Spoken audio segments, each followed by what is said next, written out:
our so-called book writer, is a crybaby. Wawa crybaby. My name is Chi Amoka Woy, and if you're reading this, then you should know one thing first. This is not just a story about bullying. It is a story about pain, patience, and the strange way life returns what people give to others. I grew up in a quiet Igbo community called Umuopura, where the morning smelled like roasted corn and red earth after the rain. In our village, people believed in something my grandmother always said.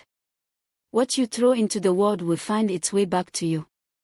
When I was younger, I didn't understand what she meant. But I do now.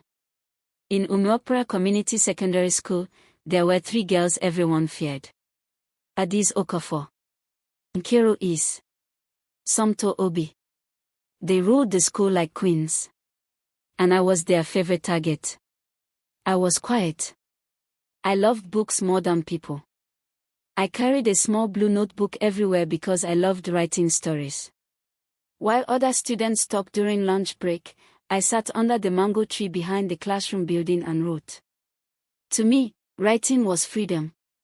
But to them, it was entertainment. The first time they humiliated me, it was during assembly.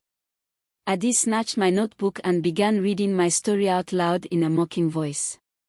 Listen everyone, she shouted. Kayameka the village writer has written another love story. Students burst into laughter. Nkiru pushed me from behind so I stumbled forward. Somto tore 1 page out of my notebook and threw it into the mud. Maybe the earth wants your stories more than people do, she said. I remember standing there, frozen, my cheeks burning, while everyone laughed. That day I went home and cried until my pillow was soaked. But I still wrote. The bullying didn't stop. They hid my school bag, spread rumors about me, poured water on my desk. Once they locked me in the girls' restroom for almost an hour. And every time I felt like giving up, I wrote another story. Because my grandmother would sit beside me in the evening and say softly, Kayameka, the world may ignore quiet people today, but one day it will listen. So I waited. Years passed. I focused on school and on my writing. One afternoon, my English teacher Mrs. Ifinanya Okeke caught me writing during break time. Instead of scolding me, she read my story.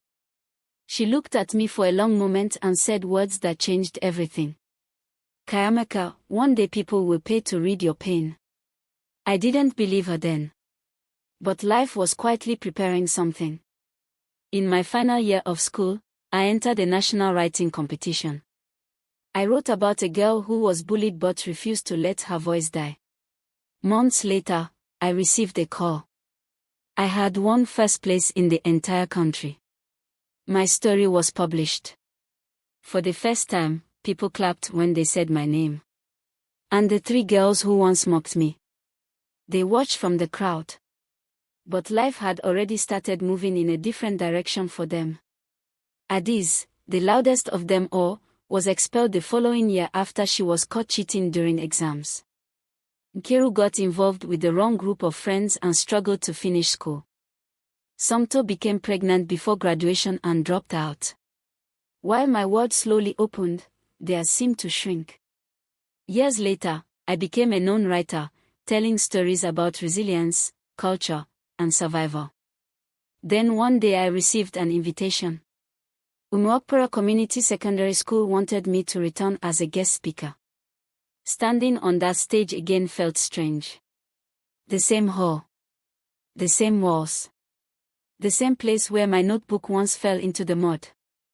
After my speech, people lined up to greet me. And then I saw them. Adis. Nkiru. Somto. Time had changed them. They no longer carried the confidence they once used like weapons. Adi spoke first, her voice trembling. Kayameka, we heard you were coming. Nkiru couldn't even look me in the eye. Somto held her small daughter's hand. Adi swallowed before speaking again. We were cruel to you. Silence hung between us. We thought we were powerful, Nkiru whispered.